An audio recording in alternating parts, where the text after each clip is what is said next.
The silver standard is a monetary system in which the standard economic unit of account is a fixed weight of silver. The silver specie standard was widespread from the fall of the Byzantine Empire until the 19th century. Following the discovery in the 16th century of large deposits of silver at the Cerro Rico in Potosi, Bolivia, an international silver standard came into existence in conjunction with the Spanish pieces of 8. These silver dollar coins played the role of an international trading currency for nearly 400 years. In 1704, following Queen Anne's proclamation, the British West Indies became one of the first regions to adopt a gold standard in conjunction with the Spanish gold doubloon coin. In 1717, the master of the Royal Mint, Sir Isaac Newton, introduced a new mint ratio as between silver and gold, and this had the effect of putting Britain onto a de facto gold standard.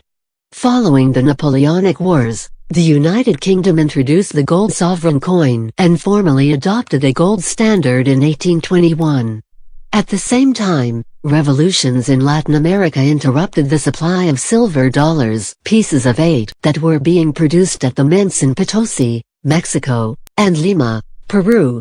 The British gold standard initially extended to some of the British colonies, including the Australasian and Southern African colonies, but not to its North American colonies, British India, or to Southeast Asia.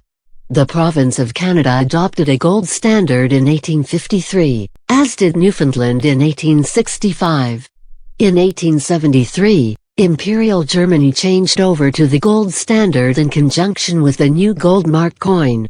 The United States changed over to gold de facto in the same year, and over the next 35 years, all other nations changed to gold, leaving only China and the British colonies of Hong Kong and Hawaii on the silver standard. The silver standard finally came to an end when it was abandoned by China and Hong Kong in 1935. Since the time that silver was discovered by the Spanish in the New World in the 16th, until the latter half of the 19th century, the value of gold in relation to silver maintained a relatively stable ratio of 151/1. The reason for the subsequent sharp decline in the relative value of silver to gold has been attributed to Germany's decision to cease minting the silver dollar coins in 1871.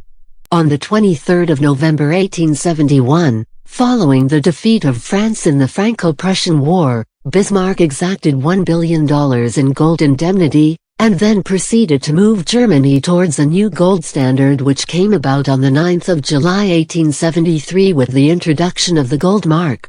It has also however been suggested by Nevada Senator John Percival Jones in 1876 in a speech to the U.S. Senate, that the downward pressure on the market value of silver began somewhat earlier with the formation of the Latin Monetary Union in 1866.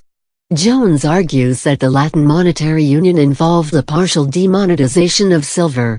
Silver made a partial comeback in the first decade of the 20th century, such that the silver dollar coins of the Straits Settlements and silver peso coins of the Philippines had to be made smaller in size, and with a reduced silver content in order to prevent their silver value exceeding their recently established gold exchange value. An even larger rise in the price of silver after the First World War caused the Royal Mint in London to reduce the silver content of the sterling coinage. But silver never returned to the 151/1 ratio of the first half of the 19th century, and the predominant long-term trend was that silver continued to decline in value against gold. Nowadays the ratio in relation to the value of gold, although variable, is more of the order of 70/1.